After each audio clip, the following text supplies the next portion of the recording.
grip he maintained on Bobby's hand gave Joel an idea. He would ask for permission to ride his bike out to Starved Rock. He wouldn't mention about the bluffs, of course. He wouldn't have to. His father was sure to say that the ride to the park was too far, too dangerous. His dad always worried about things like that.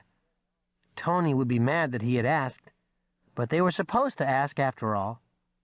At least Tony wouldn't be able to say that Joel had stayed home because he was chicken. "Hi, Dad," Joel called. This was going to be easy. "Can I bike out to Starved Rock with Tony?" He turned his back slightly to Tony to avoid seeing what he knew would be a dirty look. His father stopped and squinted against the morning sun that had just risen above the houses across the street. "All the way out to the state park?" he repeated, as though there were some other Starved Rock in Illinois. "Yeah," Joel said. "It's not so far. Probably only 10 or 12 miles. "More like 8 or 9, I think," his father said, approaching with Bobby in tow. "But it's still a long ride." "I want to go too," Bobby announced. "I want to go to the park. Can I, Daddy? Can I, Joel?" His voice reminded Joel of the hovering whine of a mosquito. Their mother said whining was a stage all 4-year-olds went through. Joel thought a year was a long stage. "It's a hot day," his father continued, ignoring Bobby's plea. "And that road is awfully narrow. Hilly and winding, too." "Can I, Daddy?" Bobby's voice rose in volume and pitch. "Can I go with Joel?" "No." Their father shook his head. "I'm not even sure these two are going anywhere. Now you run across to the Zabrinskys. But be careful, Bobby. Watch for cars." There were almost no cars to watch for in their quiet street, but their father always said things like that anyway. Bobby went, his lower lip sticking out like a shelf.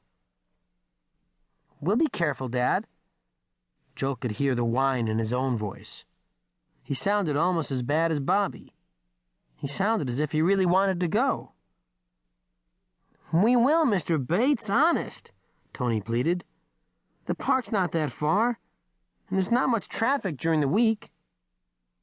Joel's father ran his fingers through his hair, leaving it standing on end. "I know the traffic is sparse, but with all those hills, it'll seem like a lot farther." "If we get tired, we'll just turn back," Tony said.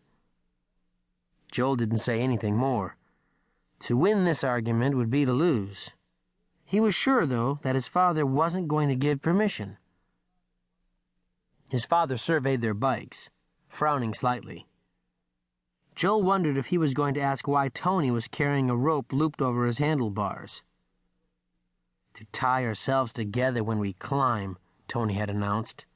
But Joel's father merely said, "You have lunches packed already?" "Sure," Tony answered, patting the lunch he had tied to his handlebars with the rope. Joel's father turned back to him. "You know you have your paper route to do this afternoon, Joel." Joel nodded. He knew. Maybe that would be an excuse. "What if you boys get too tired to ride back? Tony's mother doesn't have a car, and I don't want anybody to have to leave work to come after you."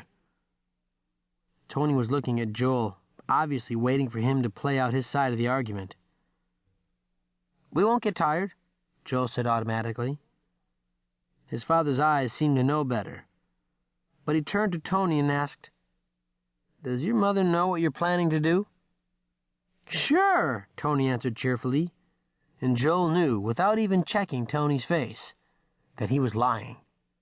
He never told his mother anything if he could help it, and she was so busy with the littler kids that she didn't ask many questions. His father merely accepted Tony's word with a nod. Grown-ups could be really dense sometimes.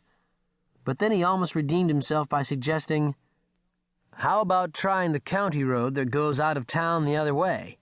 It's flat and would be easier riding." "It doesn't go anywhere," Tony complained. "Besides, it's boring. Nothing but cornfields on every side."